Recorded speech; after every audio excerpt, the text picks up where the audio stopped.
Hola, ¿qué tal? Mi nombre es Jordi Valle y estoy estudiando la carrera de psicología.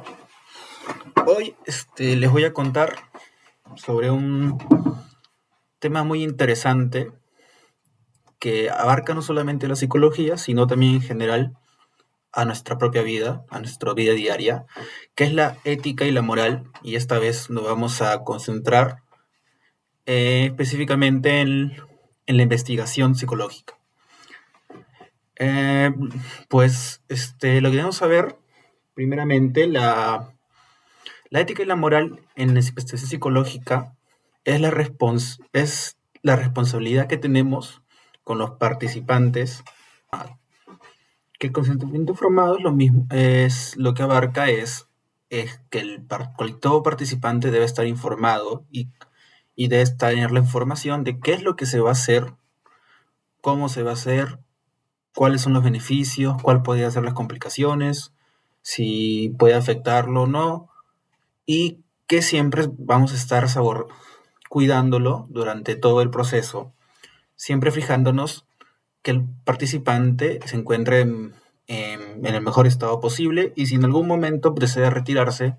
por alguna indulgencia o porque se siente mal o por simplemente porque ya no le gusta la evaluación, puede hacerlo sin ningún problema. Claro que esto ha sido recién ahora en el siglo XX. Antes, desde que comenzó la psicología como una rama independiente de la medicina, se comenzó las investigaciones en laboratorios, que eso comenzó desde el siglo XIX, que mayormente ahí la ética y la moral no estaba establecida, por lo que los psicólogos eran los encargados de decidir hasta qué cierto era de ser un participante, estar en la investigación, y siempre el psicólogo priorizaba el conocimiento antes que la seguridad de él.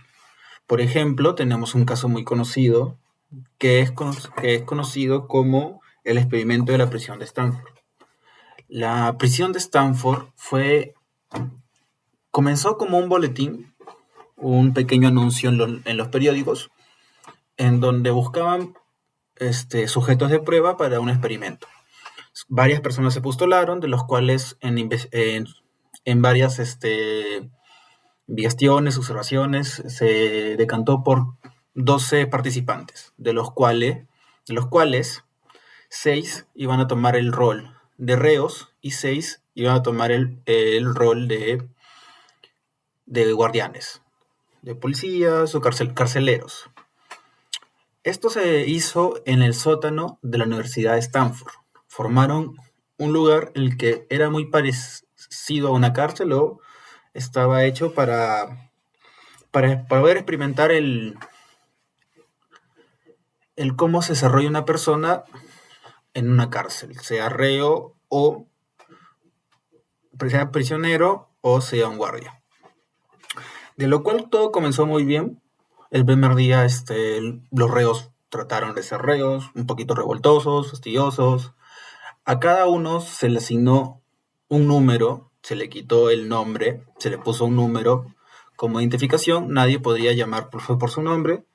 se le puso una gorra a todos los reos y la misma vestimenta. Los guardias, siempre un poco temerosos, precavidos a la hora de hablar o em,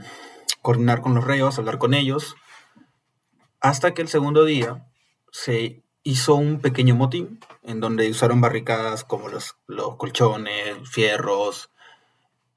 y los prisioneros sacaron el número, sacaron las gorras, y todo eso produjo que los guardias comenzaran a poner un poco de orden, a tratar de que se comporten mejor,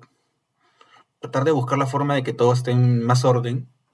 y eso lo que propuso, lo que generó en esos guardias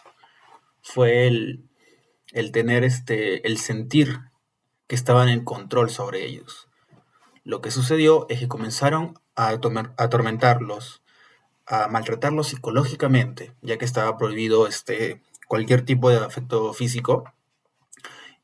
Y esto perjudicó en gran medida a todos los que eran los reos, llegando algunos llegando a tener una gran depresión, a sentirse, a estar muy desfavorables, muy mal, sintiéndose muy mal, y que podrían ser hasta viviendo en cosas inhumanas, de forma inhumana. De lo cual hubo un claro ejemplo, un reo comenzó a tener un salpullido en el pecho, comenzó a rascarse fuertemente, le picaba,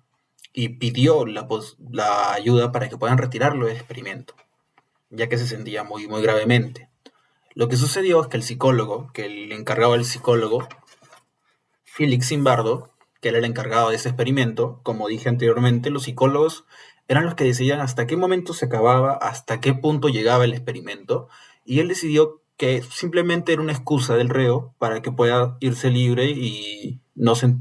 seguir en el experimento, lo cual ocasionó que esa persona se sintiera muy mal, al punto de estar todo el tiempo en cama, y lo que hicieron, pues lo que hizo el psicólogo fue simplemente reemplazarlo, ya que ni siquiera es que cortaron el experimento porque algunos de ellos ya no podían ni levantaban de los camas, no caminaban, no querían hacer nada. Y aún así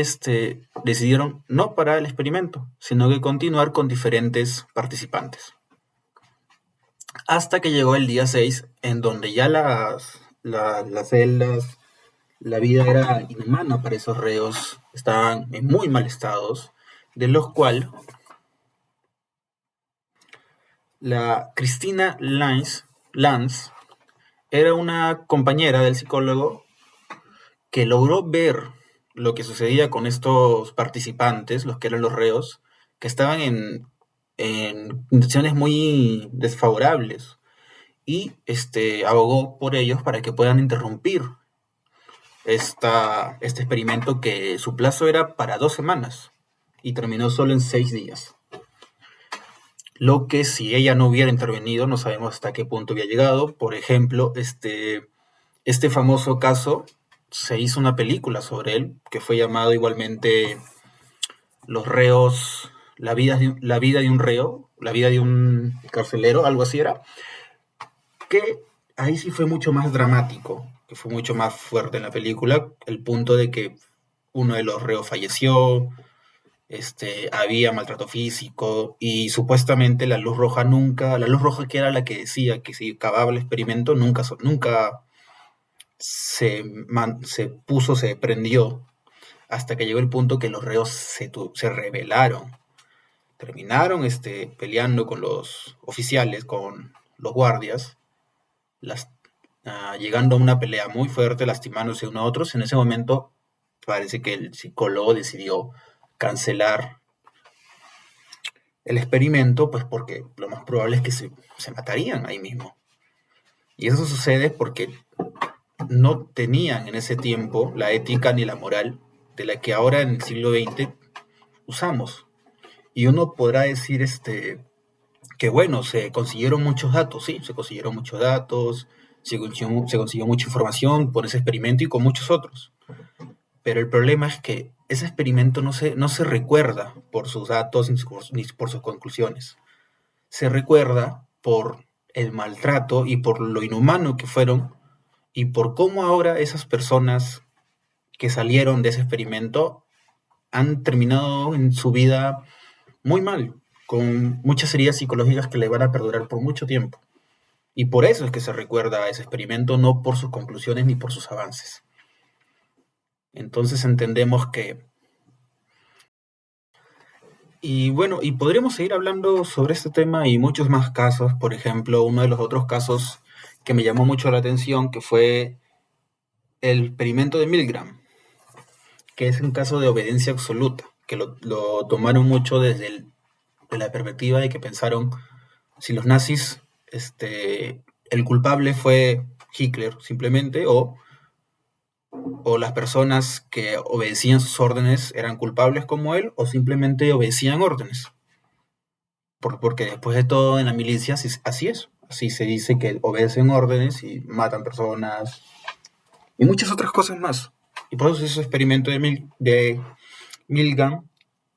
en donde podría contarle mucho más y todo eso, pero por ahora los estoy hablando sobre, en un gran punto, algo muy importante, que es la ética y la moral. y que deberíamos pensar mucho en cómo